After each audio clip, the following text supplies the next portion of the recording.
Pakistan bar council نے موجودہ chief election commissioner پر اعتراض اٹھا دیا۔ پاکستان بار کونسل کی جانب سے جاری اعلامیے میں کہا گیا ہے کہ موجودہ چیف الیکشن کمشنر کی زیر نگرانی شفاف اور منصفانہ انتخابات نہیں ہو سکتے۔ چیف الیکشن کمشنر نے اپنے آبائی حلقے جہلم میں 13,82,000 آبادی پر قومی اسمبلی کے 2 حلقے بنا دیے۔ 13 لاکھ آبادی کے شہر حافظ آباد میں قومی اسمبلی کی ایک نشست رکھی گئی ہے۔ پاکستان بار کونسل نے کہا ہے کہ ضلع راولپنڈی میں بھی نشستوں میں عدم توازن دیکھنے میں آیا ہے۔ گجرانوالہ میں بھی آبادی کے تناسب کے برخلاف قومی اسمبلی کے اضافی نشست شامل کی گئی ہے۔ چیف الیکشن کمشنر کا طرز عمل عام انتخابات کی سالمیت کے لیے سنگین شبہات کا جنم لے رہا ہے۔ چیف الیکشن کمشنر کے طرز عمل سے ایسا انتخابی ماحول جنم لے رہا ہے جس میں شفافیت نظر نہیں آتی۔ حلقہ بندی چیلنج کرنے کی درخواست خارج، کسی کو الیکشن تاخیر کا شکار بنانے کی اجازت نہیں دیں گے سپریم کورٹ۔ قائم مقام چیف جسٹس سردار طارق مسعود کی سربراہی میں 3 رکنی بینچ نے بلوچستان کی حلقہ PP-12 میں حلقہ بندی سے متعلق نظرثانی درخواست پر سماعت کی، جس میں دوران قائم مقام چیف جسٹس نے درخواست گزار سے مکالمہ کیا ہے کہ عام انتخابات کی تاریخ آنے سے ملک میں تھوڑا استحکام آیا ہے۔ کیا آپ ملک میں استحکام نہیں چاہتے؟ عام انتخابات کی تاریخ آنا کوئی معمولی بات نہیں ہے۔ اس پر وکیل درخواست گزار قمر افضل نے کہا ہے کہ انتخابی حلقہ بندی سے متعلق غلط فیصلہ کیا گیا۔ اس پر جسٹس منصور علی شاہ نے کہا ہے کہ الیکشن پروگرام جاری ہو چکا ہے اور اب کچھ نہیں ہو سکتا۔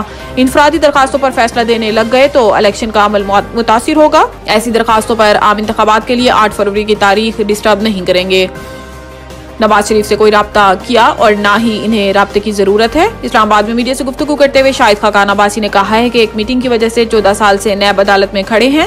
کیا آج کے نیب چیئرمین کو یہ باتیں نہیں معلوم کہ کیس کیسے بنے؟ 14 سال معمولی عرصہ نہیں ہوتا کہ تب جا کر انصاف ملے۔ 15 سال بعد سب کہتے ہیں کہ انصاف مل گیا، لیکن اس بے انصافی کا جواب کون دے گا؟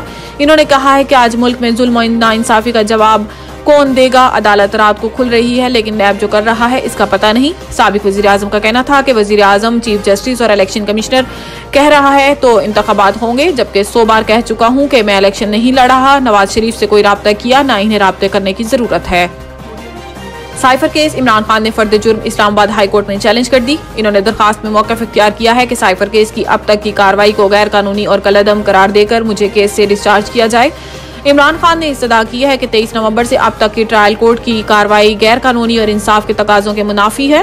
12 دسمبر کو ٹرائل کورٹ نے سائفر کیس میں ہماری درخواست مسترد کی۔ انہوں نے کہا ہے کہ ٹرائل کورٹ کے جج نے آفیشل سیکریٹ ایکٹ کی دفعہ 13(2)(3) میں لفظ شکایت کی درست تشریح نہیں کی، جبکہ قانون میں لفظ شکایت کی تشریح واضح ہے۔ کرمنل پروسیجر کی دفعہ 4(H) میں بھی لفظ شکایت کو واضح کیا گیا۔ ان کا کہنا تھا کہ قانون کے مطابق شکایت کا مطلب کسی الزام پر مجسٹریٹ کے روبرو زبانی یا تحریری استدعا ہے۔ بانی چیئرمین PTI کے خلاف زیر سماعت سائفر کیس FIR اور پولیس رپورٹ کی بنیاد پر چلایا جا رہا ہے۔ آفیشل سیکریٹ ایکٹ ایک اسپیشل قانون ہے جو عام قانون سے مختلف ہے۔ اسپیشل لا ہونے کی وجہ سے آفیشل سیکریٹ ایکٹ کا اطلاق کرتے ہوئے قانونی طریقہ کار کو اپنانا ضروری ہے۔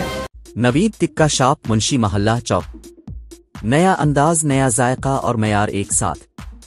نوید ٹکا شاپ اپنا پیغام دیتے ہیں، ریٹ وہ جو ہر کسی کی پہنچ میں۔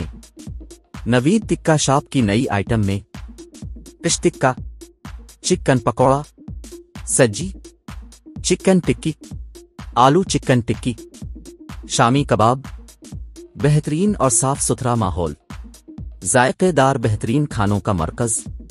ایک بار ضرور آزمائیں۔ نوید ٹکا شاپ، منشی محلہ چوک، مندی بہاؤدین۔